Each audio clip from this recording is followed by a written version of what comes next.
quand ce sont des chiens qui sont laissés sur des balcons. Qu'on nous appelle parce que les gens sont partis en vacances en laissant les animaux à l'intérieur et que on arrive trop tard et qu'il y a une partie qui est morte ou qui sont dans des états déplorables. Là par contre ça peut être énervant ou ça peut nous impacter un petit peu dans l'affectif. Il n'y a pas très longtemps, on a dû intervenir chez une dame. Elle avait un couple de chats qui venait d'avoir 5 chatons. Et les chatons avaient 15 jours. La dame est partie 1 mois en vacances. Quand on est intervenu sur appel des riverains, c'était trop tard, on n'a pu sauver qu'un seul chaton sur l'ensemble de la famille, ils sont tous morts. Et la personne est revenue de vacances, l'air de rien, 1 mois plus tard. Elle a été convoquée, elle a été sanctionnée, mais ça ne répare en rien ce qui a été fait aux animaux.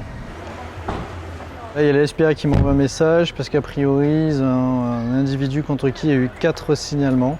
Donc ça serait des négligences sévères vis-à-vis de son chien de type staff. Les gens vont plus facilement le signaler à une association que venir à la police. Les gens pensent qu'un chien, ça ne va pas nous intéresser. Donc souvent, ils vont voir les associations et les associations prennent contact avec nous. C'est vrai que c'est important d'avoir un référent parce que ça leur permet d'avoir un interlocuteur unique et identifié.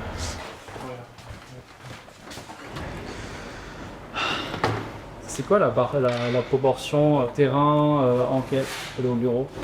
Ça dépend beaucoup. Après, pour une enquête, on va devoir aller sur le terrain. Après, ça dépend s'il y a une surveillance, par exemple, ça peut tout de suite faire beaucoup plus de temps dehors. Si c'est juste de la surveillance sur Internet, du coup, on va beaucoup plus être ici. On a des gens qui vont acheter leurs animaux sur Internet. Et souvent, ça va être, quand c'est à des particuliers, ça peut être à des élevages clandestins où les animaux sont dans des conditions insalubres. Et ils peuvent se retrouver avec des chiens qui sont très malades et qui peuvent même mourir très rapidement après l'achat.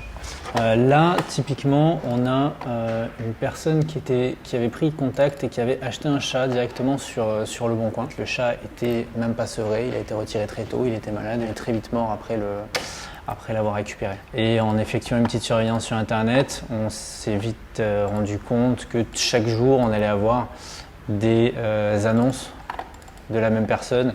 Il y en a 132. Donc là, très clairement, on sait qu'on a un élevage clandestin derrière et qu'il va falloir réussir à démonter cet élevage.